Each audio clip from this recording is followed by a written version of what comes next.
പടം ഒരു ആവറേജ് പടം അപ്പോളൂ, വലിയ പ്രതീക്ഷകളൊന്നുമില്ല, ആവറേജ് പടം. ക്ലൈമാക്സ് കുറച്ച് പടങ്ങൾ എനിക്ക് ഇഷ്ടപ്പെട്ടു.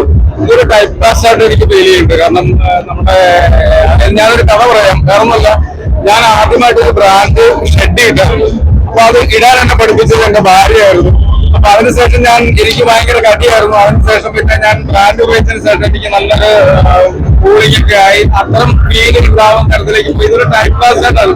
കാരണം അത്ര ഒരു ബ്രാൻഡാണ് മലയാളത്തിലെ ഈ നമ്മുടെ നടന്മാരുടെ കുറച്ച് അവരെന്തോ വലിയ സാധനമാണെന്നൊക്കെ ചിന്തിക്കുകയും അതിനെ ബൂസ്റ്റ് ചെയ്തോണ്ട് പോകാൻ ശ്രമിക്കുകയാണ്. പക്ഷെ അവര് താരമാകാനാണ് ശ്രമിക്കുന്നത്, അവരൊരു നടനാകാൻ ശ്രമിക്കില്ല. ടൈപ്പ് കാസ്റ്റ് വരുന്നുണ്ടെന്നൊരു സംശയമുണ്ട്. അതായത് നമ്മളെ ബേസിൽ ജോസഫ് കുറച്ചുകൂടെ നല്ല രീതിയിൽ ചിന്തിച്ചാൽ അദ്ദേഹത്തിന് ഇനിയും മലയാളത്തിൽ നല്ലൊരു നടനായിട്ട് തുടരാൻ പറ്റും. അല്ലെന്നുണ്ടെങ്കിൽ ഫീൽഡ് ഔട്ട് ആവാൻ സാധ്യത ഞാൻ കാണുന്നുണ്ട്. പക്ഷെ പടം ക്ലൈമാക്സ് ഒക്കെ അടിപൊളിയായിട്ടുണ്ട്. പറഞ്ഞു പോകുന്ന രീതി കുഴപ്പമില്ല. പടം എല്ലാവർക്കും ഇഷ്ടപ്പെടുമെന്നുള്ളത് പ്രേക്ഷകർ പറയട്ടെ. ഞാൻ പറഞ്ഞില്ലേ, ബേസിൽ ജോസഫ് എന്ന് പറയുന്ന ഒരു ബ്രാൻഡാണ്. ആ ബ്രാൻഡിനെ നിലനിർത്താൻ അദ്ദേഹം കുറച്ചുകൂടെ ശ്രമിച്ചാൽ നന്നായിരിക്കുമെന്നാണ് മലയാളത്തിൽ എനിക്ക് പറയാനുള്ളത്. അല്ലെങ്കിൽ ഫീൽഡ് ഔട്ട് ആവാൻ ബേസിൽ ജോസഫ് സാധ്യത കൂടുന്നതായിട്ട് എനിക്ക് ഫീൽ ചെയ്യുന്നുണ്ട്. എല്ലാ സിനിമയിലും സെയിം പാറ്റേൺ യൂസ് ചെയ്യുന്നതായിട്ട് എനിക്ക് തോന്നുന്നത്. അതുപോലെ തന്നെ ചെമ്പ വിനോദ്, പിന്നെ അതുപോലെ തന്നെ നമ്മളെ ഇതിന്റെ ഡയറക്ഷൻ, അതുപോലെ തന്നെ പറയാൻ വാക്കുകളില്ല.